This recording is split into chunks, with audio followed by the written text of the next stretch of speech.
Welcome to Our Nation Today. I'm K.R. Davidson. Thanks for joining us as we look at the stories behind the headlines. The federal government has announced that as of August 9th, fully vaccinated U.S. travelers will be able to travel to Canada, with international travelers permitted to enter as of September 7th. This announcement comes after officials recently removed quarantine restrictions for fully vaccinated Canadians returning from the U.S.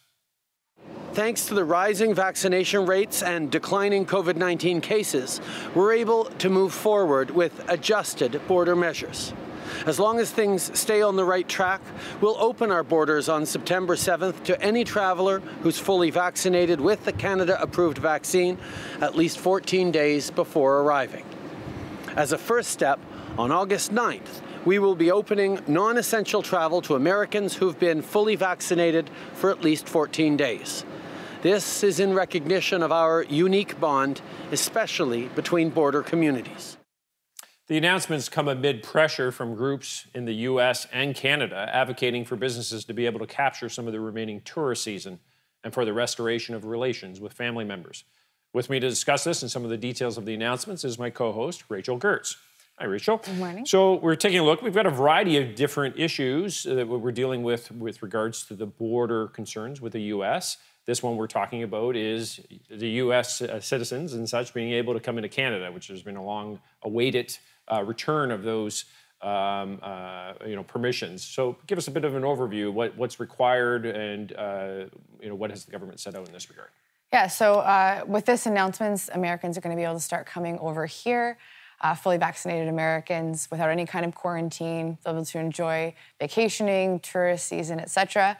And then we're seeing some differences, though, once Canadians are looking to go back to the U.S. So we have some differences there. Okay, so if they're coming here, they need to be fully vaccinated. If they're not fully vaccinated, or even if they're partially vaccinated, they're still going to have to go into quarantine. Yeah, for everyone except children. Days. Yeah, right, and give us a bit of an understanding of what's happening with the children. So there's an exception for children who aren't vaccinated or can't be vaccinated, so they don't have to necessarily observe a 14-day quarantine. They're just being expected to stay away from large group settings like day camps, amusement parks, and that kind of thing. Okay, and so the U.S. has had a bit of a different view. They haven't opened up the land borders. In fact, they've just extended it to August 21st, which everybody sort of expected. It's a bit of a larger moving ship to be able to turn that corner. But we've been permitted to be able to go via flights to the U.S. for non-essential travel for, I think, most of the last year. And so what's happening for Canadians that are going to the States and then coming back to Canada? So if a Canadian is fully vaccinated, then in the same way, they'll be able to come back here, have no issues. And then there'll be some differences depending on what their status is. Okay, and if they're returning, it's my understanding the federal government now has an app, and you're going to have to be in some form or fashion presenting your fully vaccinated status, and then this way you won't have to have COVID testing when you return, just a COVID test from the U.S. prior to your return to be able to show that you're fully vaccinated. That's right, and they've indicated they might be doing some random testing as well. That's right. And really, I mean, I think with a digital app, it can seem a little bit invasive or strange to some people, but it's really not different than a lot of countries have digital visas now. So some of these things are just moving things into the next age in terms of technology. Okay, so let's take a look. There's a lot of, so we've got the international travel. That's not opening up until September 7th. We still have an outright ban on India, on flights coming in from India.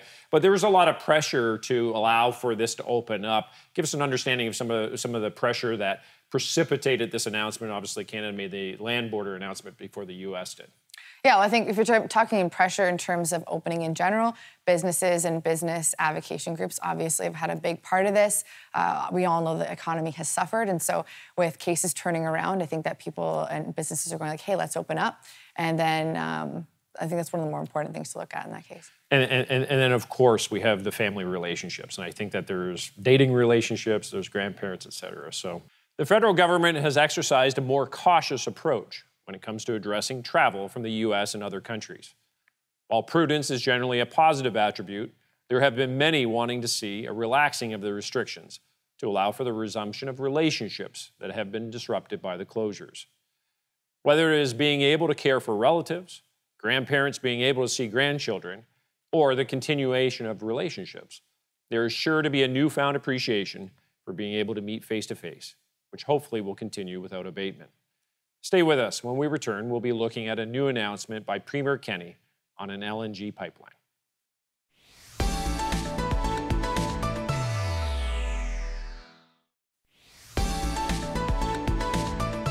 Welcome back to Our Nation Today. Premier Kenney has recently announced a partnership between a BC First Nation and a group of Calgary-based companies regarding a new liquefied natural gas project. The announcement comes with a pledge to reach net zero emissions within 3 years of commencing operations. This follows a recent announcement from First Nation leaders proposing a new energy corridor in Western Canada. So a lot of announcements here, and it's very interesting to take a look at the announcement of the SLISM LNG projects. If we're taking a look at this, we're seeing a cooperation. We have the Indigenous community that's actually just buttressing the border of Alaska. But we're taking a look at a huge project when we're taking a look at liquefied natural gas. Give us a bit of the understanding of the background on this. Yeah, I think an important historical context for it is that in 2000, the NISGA signed a treaty with the BC and federal governments for this piece of land that this is on. And so they expect to start construction by 2024, completion by 2027 to 28, and they want to be net zero by 3 years after they begin. So that's interesting. They're saying that this is a $55 billion economic investment. $10 billion is going to go right into the facility construction. We're going to see 4,000 jobs that come just right from the construction. This is going to be a big boom for the North, which definitely needs it. That community is only a population of 7,000, so I'm sure that that's going to be helpful in that regard. But it's interesting to even take a look at how Canada is looking to get really established as an LNG player in the market. We definitely have the resources. Give us an understanding of how we're playing in that area and what this project might bring to the table. Yeah, absolutely. So the States adapted a lot earlier than we did in terms of getting out there and supplying LNG in the market. If you look at the numbers on what this is going to be able to supply, it's vast. It's almost 400 times what Canada themselves would use in a year. So it has a lot to do with export to the Asian market. Okay, and I think what we're seeing is obviously there's a Calgary-based group of companies that's coming in line. We've got a Texas company that's part of this consortium, but we're really seeing cooperation with the Indigenous communities. I think that I watched Tony Clement's show, and he's had some great guests on just talking about how we can really cooperate. We can really start to work together. We won't have the same level of friction, and we're actually able to see a union start to emerge here. Maybe give us a bit of a background of, what does this look like with regards to cooperation with Indigenous communities for some of these projects? Yeah, well, I think a lot of this goes back to the treaty that I mentioned. I think being able for these large corporations to make these agreements directly with the Indigenous communities instead of local governments or other governing bodies, I think that gives them a level of autonomy, a level of being able to work in unity.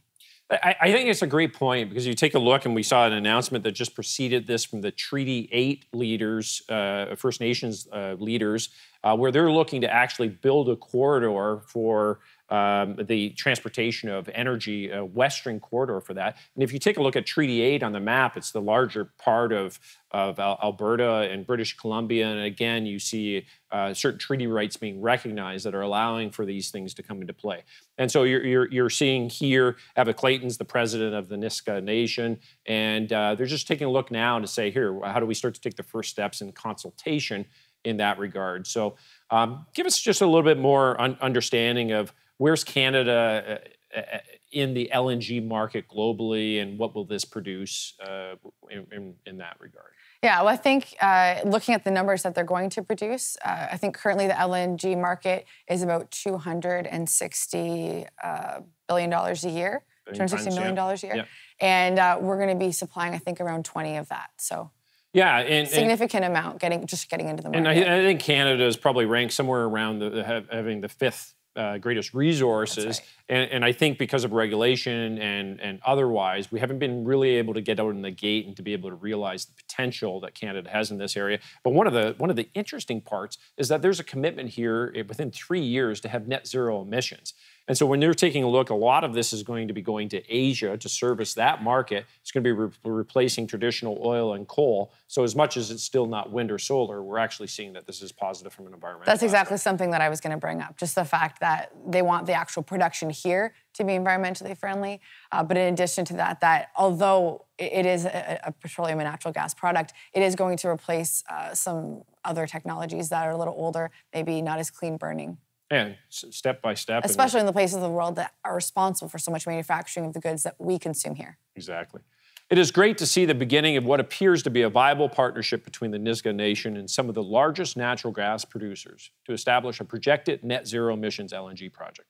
Canada has been seeking to expand into the LNG market, and this project will be well positioned to serve the energy demands of the Asian markets. Successful economic partnerships with the Indigenous communities will allow for a much-needed boost to the North, with hopes for a new chapter that will turn economic unions into relationships of trust. Stay with us. We'll be right back.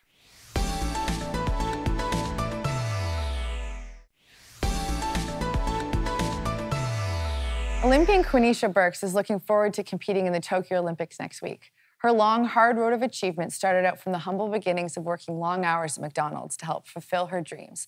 The 26-year-old American spent her childhood working hard at the fast food chain to support her family and save for college. After applying for several scholarships and racing for the University of Alabama, Quanesha is now part of the U.S. Olympic team and hopes to bring home a gold in long jump.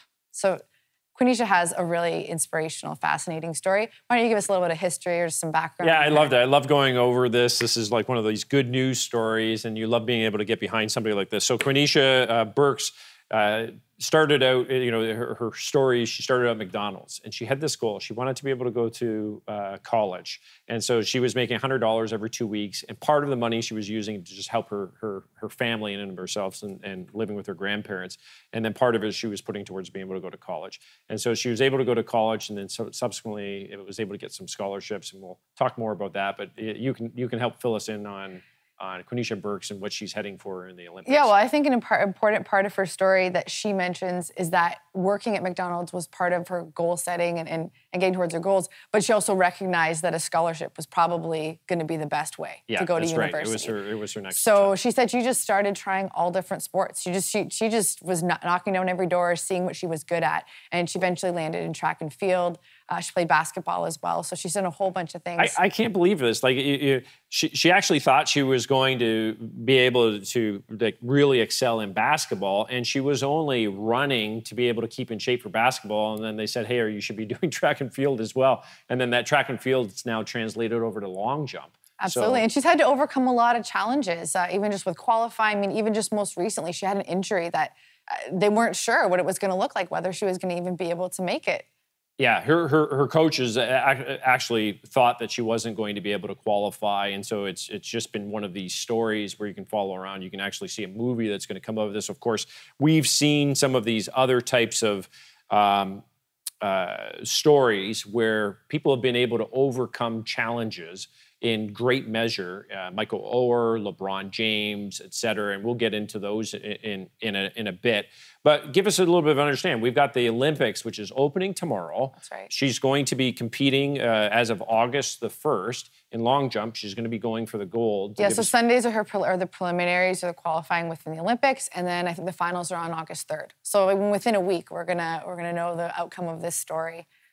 Okay, so I'm looking forward to seeing this, and then she's hoping from her scholarship to be a school teacher or a sports psychologist. So we're hoping that translates for her. But when we take a look at other stories, we're seeing some of the greats, like LeBron James actually has a similar story. He grew up not knowing his father, and in fact, that's never really translated in his life. And at certain points in his life, he actually lived in a car with his mom and went from house to house. And you see in these stories that you actually see one person comes in and they step in and they notice the talent. So like LeBron James, somebody was driving by a park and saw him playing in a park and said, "Hey, you should come play on the football team." And then he was actually having to decide at the end of the day, is he going to play football or is he going to play basketball? And obviously we suspect he chose the right choice. So. Yeah, absolutely. I mean, I think it's interesting if you look at all these stories, LeBron James, Crum Butler, Michael Oher, all these different people who had really, really challenging beginnings and it took somebody noticing them or just the right opportunity. But I think important part of it was goal setting, and I think that goes back to what Quanesha talks about. You know, she said even from when she worked at McDonald's, she just would set a goal and she'd achieve it, and she'd move on and do it that way. And I think it's inspirational for all of us that we all have things we could achieve that way. Yeah, and you see those stories actually translate in some of the other people that you mentioned. Caron Butler, you know, by time he was 15, I think he was in jail 11 times. He had his first handgun at 12. But you know, there was a transition that came into place. He set his goal, and away you go. And then these other people that have come alongside. So it's just great to be able to see this, and I think that it's great to be able to highlight stories like this, so that we can actually see that this hope translates not only to Quanesha Burks, but to others as well. Yeah, I think in the world of sport, if you look at someone like Bethany Hamilton or other people who have, physical limitations that they've excelled past, that we can also apply that to our individual lives outside of sport, wherever we feel a limitation. Well, and on that note, we're going to quote from world-famous surfer Bethany Hamilton, who stated, "People can do whatever they want. They just set their heart to it and never give up." This line seems to embody the story of Quanesha Burks, who credits her faith, patience, and consistent goal setting as the main contributors to her success. Quanesha joins the ranks of Michael Oher, LeBron James, who had difficult starts to life, but pushed past the challenges and set their eyes on the goal ahead of them. We will now join Quanesha in her hopes for gold, and hope that her story gives hope to others.